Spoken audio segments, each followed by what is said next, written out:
Now, if you're a PCOS sister and you've gone to a doctor, you must have definitely heard one of these two lines, that is, take less stress and lose some weight. I mean, if it was really that easy, would I really be coming to you? Hi guys, what's up? Welcome back to my channel. Welcome back to another video. This video is different from my usual makeup content. We are talking a little bit about lifestyle in this video, and this is, like the title already says, my weight loss journey. But it's not just my weight loss journey, it's my weight loss journey with PCOS, that is polycystic ovarian syndrome. So if you've clicked on this video, it's probably because you are dealing with the same symptoms and the same issues that I went through. So this video is really going to help you, because I've compiled everything that I've learned with PCOS in the past 4 years and put it in this video. So it's exactly what you need to know about PCOS, about losing weight, about hormonal acne, about hair loss and every other symptom associated with it. So if this is the first time that you've come onto my channel, then please don't forget to hit the subscribe button down below and join the Saros squad, and also click on the bell icon right next to it so that you're notified every Thursday and Sunday when I put up a new video.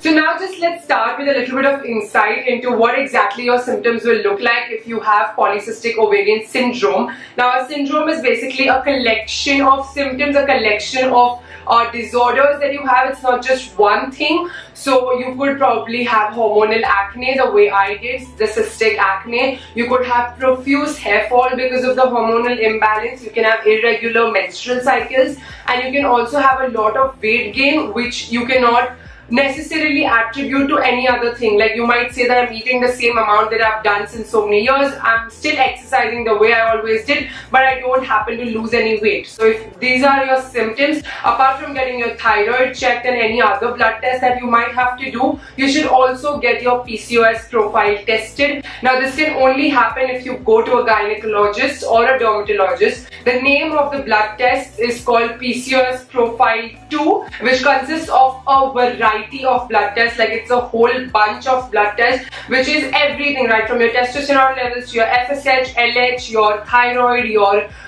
insulin. Everything is tested in that one profile. So if you've never gotten yourself checked and you just think that you have PCOS but you're not sure about it, it's necessary that you go to a doctor and take it from there, because you also have to get an ultrasound, and all of that does require a prescription. Now, having said that, since I've been battling PCOS since 2016, I was diagnosed when I was 17. I was in my 12th grade.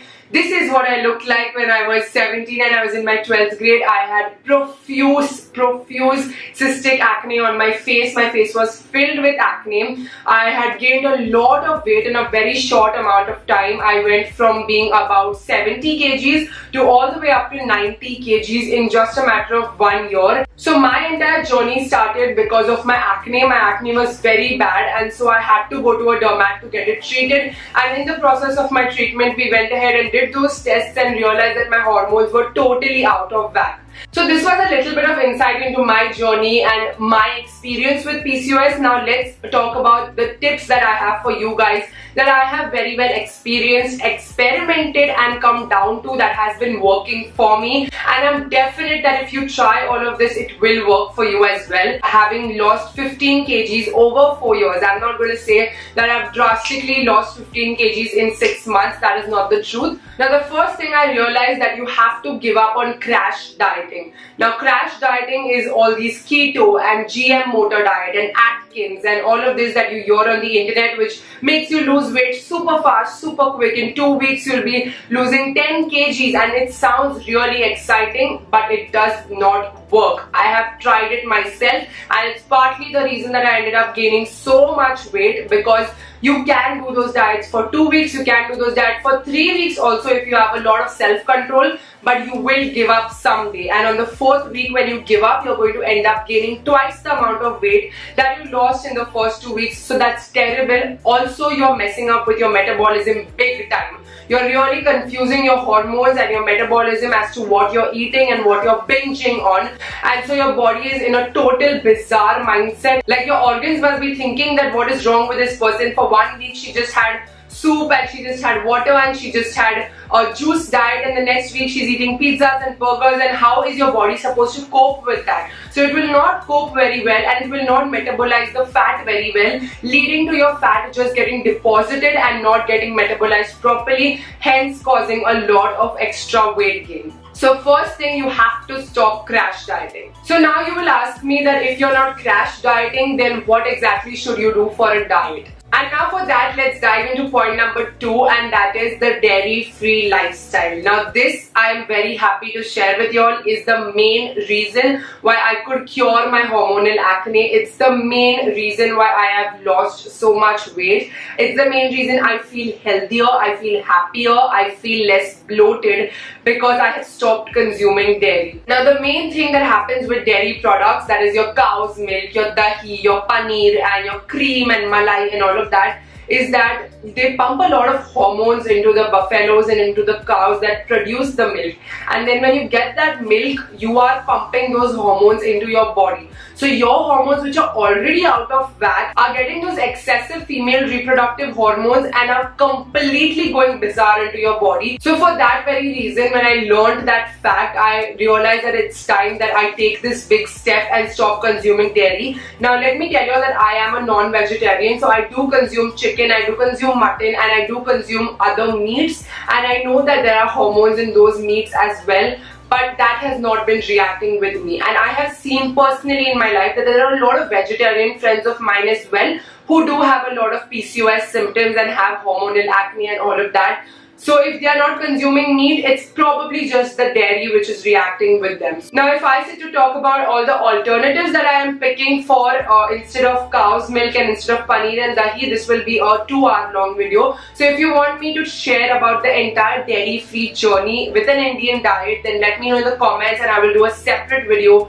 on the dairy-free alternatives that I personally choose. But yeah, that is a main reason why I could battle my PCOS symptoms without any medication, without any other external things. Just cut out dairy. Just get up one fine day and tell yourself that you're not going to consume any more dairy. And I know it's easier said than done. It's not going to happen overnight, but you have to start taking smaller steps and then build yourself up there. If you've seen my Ramzan vlog, I was still eating malai, I was eating cheese, and I was eating stuff that time, but that is because I was still on my medication. Today, alhamdulillah, I have stopped all medications and I am able to cope with this lifestyle only because I have gone dairy free. Now about medicines, I'm going to tell you at the end of this video, so you stay tuned for that till the end of this video. So if you're going to cut down dairy, you're automatically not going to consume pizzas and burgers, and that's a win-win situation which is going to really help you lose weight. Along with eliminating dairy, I've also tried to eliminate sugar and try replacements of sugar. So like not those sugar free which you get for diabetes, not that, but like wherever I can put like honey, I try to put honey. Like in my morning breakfast with oats, I put a spoon of honey. When I'm making my coffee or tea, I put jaggery instead of putting refined sugar. Like if you're having dal, take a big vati of dal and eat it all by itself instead of just pouring it over rice, and eat bhaji with roti. So these are the healthier choices that you will make. Try to consume more protein because it will help with your muscle mass building faster.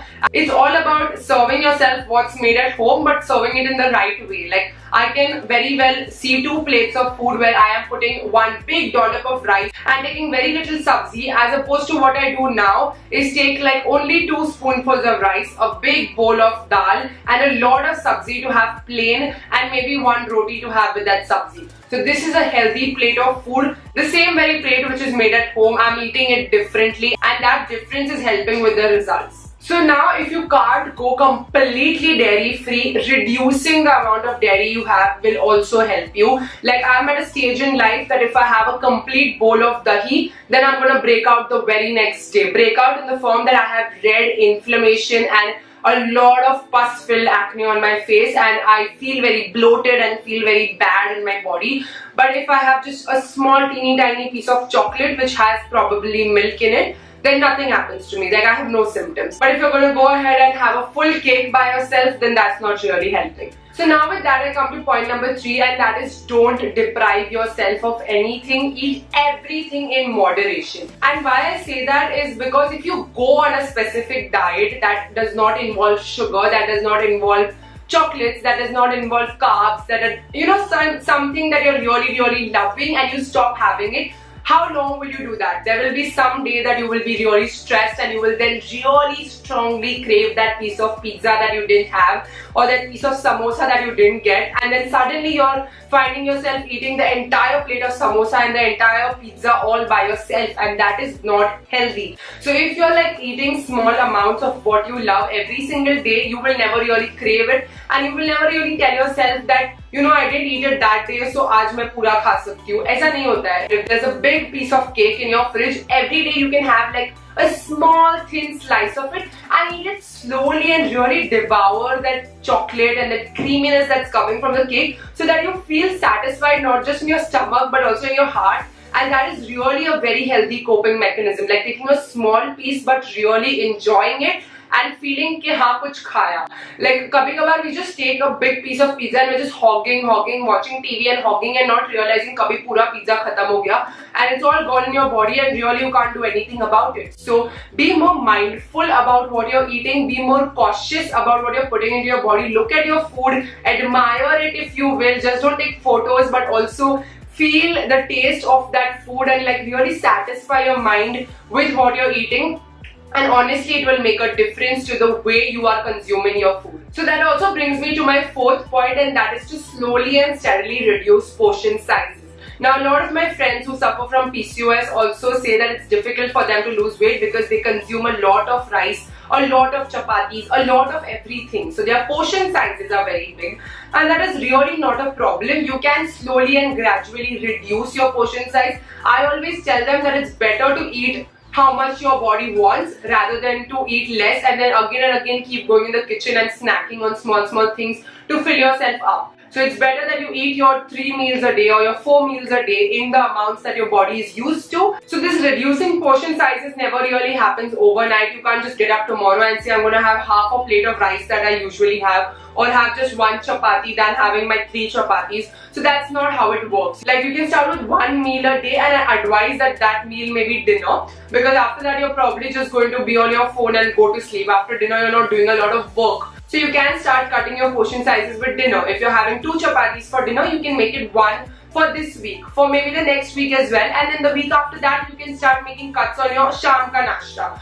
Like if you have sham ka nashta, I used to personally have a lot of sandwiches and a lot of bhel and chaat and all of this in the evening snacks, which I've totally cut it down to. Now I just have like black coffee and thoda seeng or chana in the evening. So like slowly and gradually you go 1 meal at a time and cut things down, and you will realize that you're throughout the day eating very less as compared to what you previously ate, and you're still feeling very full and satisfied. So this doesn't happen overnight, it has to be a gradual process. So you slowly and steadily work on it. Now coming to point number 5 is something very important, and that is to maintain a food diary. And this can be very easily done right now because we are very free in life. So you can maintain a food diary wherein you write every single thing that you ate throughout the day, right from breakfast to dinner. Even if you're eating chocolates in between, write it. And also the exercise you get in the day. If you're working out, write that as well.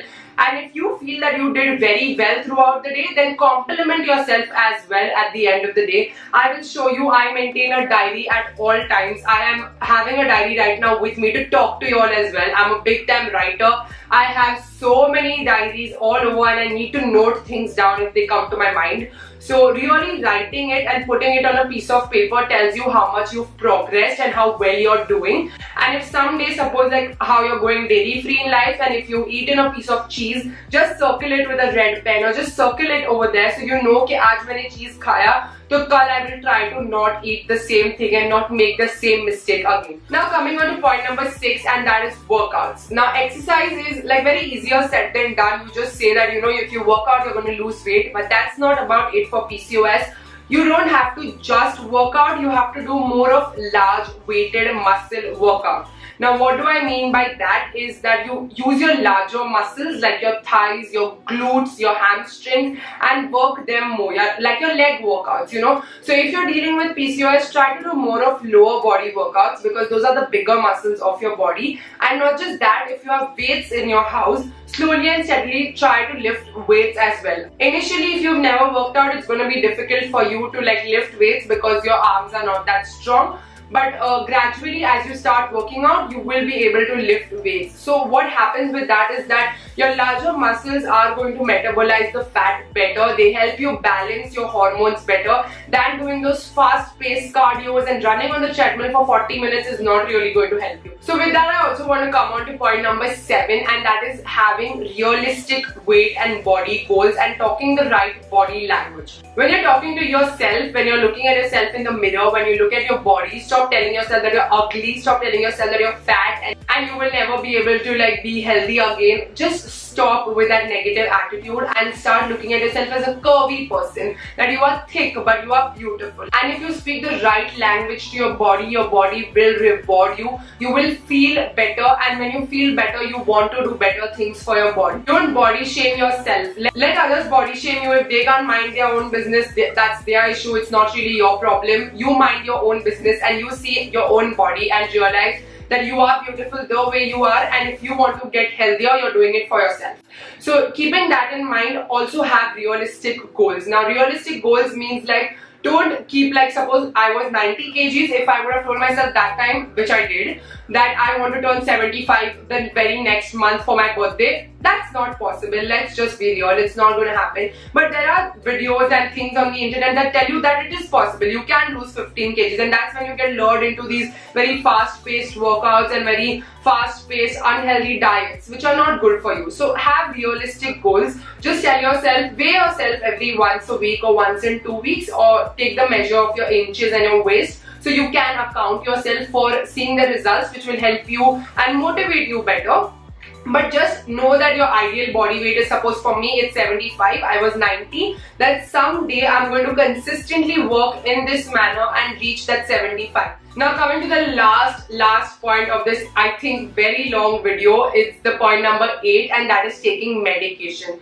Now with PCOS, the medicines that doctors give you is contraceptives. They give you OC pills, that is oral contraceptive, and these are those 21-day tablets that you take basically for birth control. But what they help you do is also balance your hormones, because with birth control you will get your cycle very regularly. You will get it in the, like, you take those tablets for 21 days, you take a break of 4 days, and you get your period on the 5th day. Then once again you take those tablets. I have personally taken those tablets for a matter of 3 years now, and it's just recently that I have been able to wave off those tablets and start this independent lifestyle of my own. So that's why I'm that confident today to talk to you all about it. In my previous hormonal acne video, I could not talk to you all and tell you all when I stopped this medicine. I just told you all go to a dermat.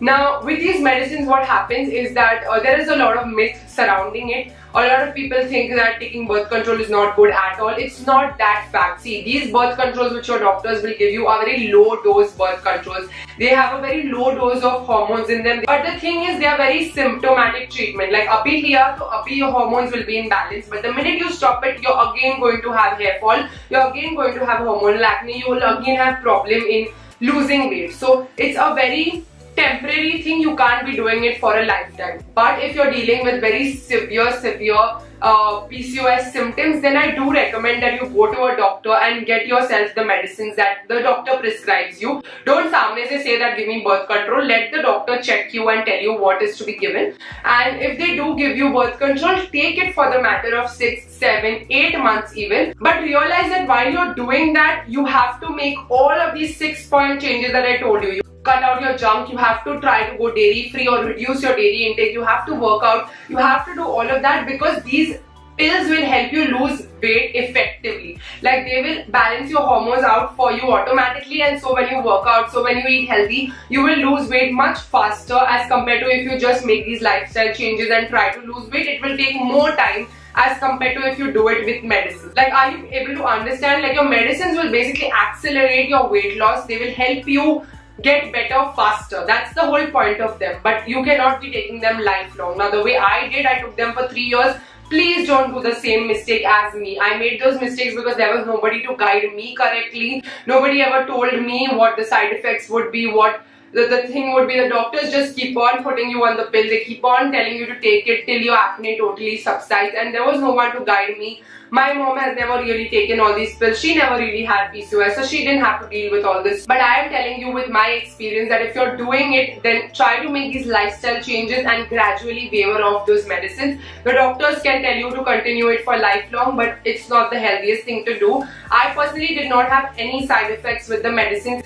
Try to make these 7 lifestyle changes that I told you all first. If they are not working for you at all, then you try to go on medicines and make these changes and then see the results, and then slowly gradually waver off the medicines like I have done. So this was my PCOS weight loss journey all in one video. Everything that I've done, everything that I've experimented in the past 4 years that have helped me today to have better skin, to have better hair, and to have a fitter body is a part of this video. I've kept it very raw and clear and tried to explain in very simple terms to you guys. So try to make notes and try to abide by these slowly and steadily. Nothing's gonna happen overnight. You really have to do and put in the work to get the results. So if you want to see the results, this is my before and this is my after. This is what I look like now and this is what I look like then. And I love my body even then, I love my body even now. So it's very important that you love yourself no matter who loves you or no. So that's going to help you and really guide you in the right direction. I hope this video helped you guys. If you have any questions at all, then I recommend that you leave them in the comments. If I get a lot of questions, I will consider doing a part 2 of this video to answer your questions properly. About my dairy-free journey, if I get a good response, then I will make a dedicated video for that as well. For this video, I hope you guys learned a lot and got a lot of correct insight into PCOS and how to tackle it the right way. If you did, then please don't forget to hit the like button down below and also share this video with your friends who are also battling PCOS, so you can help them and guide them in the right direction. For today's video, the Saras Squad shout out goes to Naz Khan. Thank you so much, Naz, for watching. If you want to be a part of next week's Saras Squad shout out,